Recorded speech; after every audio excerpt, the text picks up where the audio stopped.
എല്ലാവർക്കും നമസ്കാരം. ഇന്ന് നമ്മൾ വന്നിരിക്കുന്നത് ഈസ്റ്റർ സ്പെഷ്യലായിട്ടുള്ള എല്ലും കപ്പയും അഥവാ കപ്പ ബിരിയാണിയുടെ നല്ലൊരു റെസിപ്പി ആയിട്ടാണ്. അപ്പോൾ അതിന് വേണ്ടിയിട്ട് നമ്മളിവിടെ 3 മീഡിയം സൈസിലുള്ള സവാള, അതുപോലെ ഒരു പിടി ചെറിയ ഉള്ളി, എരിവിന് ആവശ്യമായിട്ടുള്ള പച്ചമുളക്, ഒരു മീഡിയം പീസ് ഇഞ്ചി കഷ്ണം, അതുപോലെ ഒരു കുടം വെളുത്തുള്ളി, ഇത്രയും എടുത്തിട്ടുണ്ട്. ഇഞ്ചി വെളുത്തുള്ളി ഒന്ന് ചതച്ചെടുക്കുക. വെളുത്തുള്ളിയുടെ തൊലി കളയണമെന്നില്ല, അങ്ങനെ തന്നെ ചതയ്ക്കാം. അപ്പോൾ ഇതെല്ലാം നമ്മളൊരു പ്രഷർ കുക്കറിലേക്ക് മാറ്റുകയാണ്.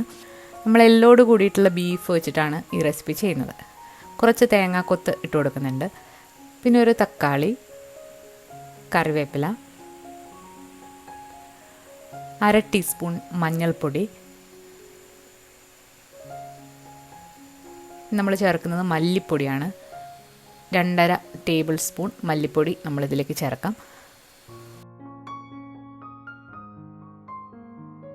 ഒരു 1/4 ടീസ്പൂൺ വീട്ടിൽ തന്നെ പൊടിച്ച ഗരം മസാല, പിന്നെ കുറച്ച് ഉലുവ, പിന്നെ 3 ബേ ലീഫ്, എരിവിനാവശ്യമായിട്ടുള്ള കുരുമുളക് ഫ്രഷായിട്ട് പൊടിച്ചത്, പിന്നെ ഇതിലേക്ക് നമ്മൾ പെരിഞ്ജീരകം അഥവാ വലിയ ജീരകം ചേർക്കുന്നുണ്ട് 1 ടീസ്പൂൺ.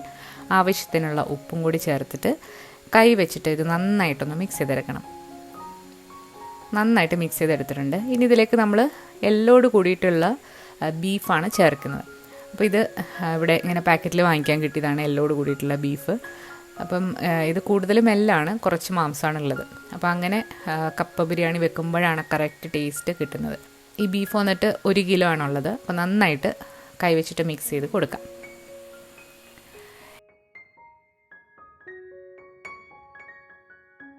ഇനി ഇതിലേക്ക് കുറച്ച് ചൂടുവെള്ളം കൂടെ ഒഴിച്ചു കൊടുത്തിട്ട് നമുക്കിത് പ്രഷർ കുക്ക് ചെയ്തെടുക്കണം. ചൂടുവെള്ളം ഒഴിച്ചു കൊടുക്കണം, അല്ലാന്നുണ്ടെങ്കിൽ ഇത് അടിയിൽ പിടിക്കാനുള്ള സാധ്യതയുണ്ട്.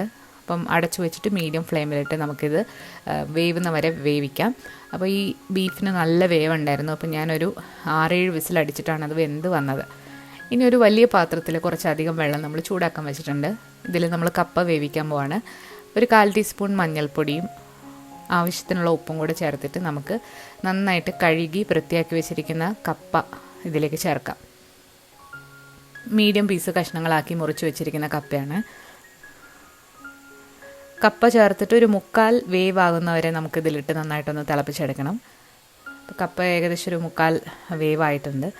ഇനി കപ്പയുടെ വെള്ളമൊക്കെ മാറ്റി നമ്മളൊന്ന് സ്ട്രെയിൻ ചെയ്ത് വെച്ചിട്ടുണ്ട്. ഇനി നമ്മൾ നേരത്തെ ബീഫ് വേവിച്ചപ്പം മുളക് പൊടി ചേർത്തിട്ടില്ലായിരുന്നു. അപ്പോൾ ആ മുളക് പൊടി നമ്മൾ ചേർക്കാൻ പോകുന്നത് ഒരു പാനിൽ കുറച്ച് വെളിച്ചെണ്ണ ഒന്ന് ചൂടായിട്ട് അതിലേക്ക് ഇട്ട് വഴറ്റിയിട്ടാണ് മുളക് പൊടി ബീഫിൽ ചേർക്കുന്നത്. നമ്മളിവിടെ 2.5 ടേബിൾ സ്പൂൺ കാശ്മീരി മുളക് പൊടിയാണ് ചേർക്കുന്നത്. ഈ വെളിച്ചെണ്ണയിലിട്ട് നന്നായിട്ട് വഴറ്റിയിട്ട് നമ്മൾ ആ ബീഫ് വേവിച്ച വെള്ളം ഇതിലേക്ക് ചേർത്ത് നന്നായിട്ട് തിളപ്പിക്കാം. എന്നിട്ട് ഈ മുളക് പൊടിയും ഈ ബീഫ് വേവിച്ച വെള്ളവും കൂടെ കുക്കറിലേക്ക് ഒഴിച്ചിട്ട് കപ്പയും കൂടി ഇട്ടിട്ട് നമുക്കിത് നന്നായിട്ടൊന്ന് വേവിക്കാം. ബീഫ് ഇപ്പോൾ ഒരു 1/4 വേവാണ് വന്നിട്ടുള്ളത്. ഇനി ആ കപ്പയും കൂടി ഇട്ടിട്ട് വേണം ബാക്കി ഇതിൽ വേവാനായിട്ട്. ഒരുപാട് വേവുള്ള ബീഫാണെന്നുണ്ടെങ്കിൽ നിങ്ങൾക്ക് ബീഫ് അത്യാവശ്യം നന്നായിട്ട് കുക്ക് ചെയ്തിട്ട് കപ്പ ഇട്ട് കൊടുത്താൽ മതി. ഇനി ഈ കപ്പയും ബീഫും കൂടെ കിടന്നിട്ടാണ് ഇതിൽ വേവാനായിട്ട് പോകുന്നത്. വെള്ളം പോരാന്ന് തോന്നുകയാണെന്നുണ്ടെങ്കിൽ കുറച്ചുകൂടെ ചൂടുവെള്ളം ഒഴിച്ചിട്ട് നിങ്ങൾക്ക് എടുക്കാവുന്നതാണ്.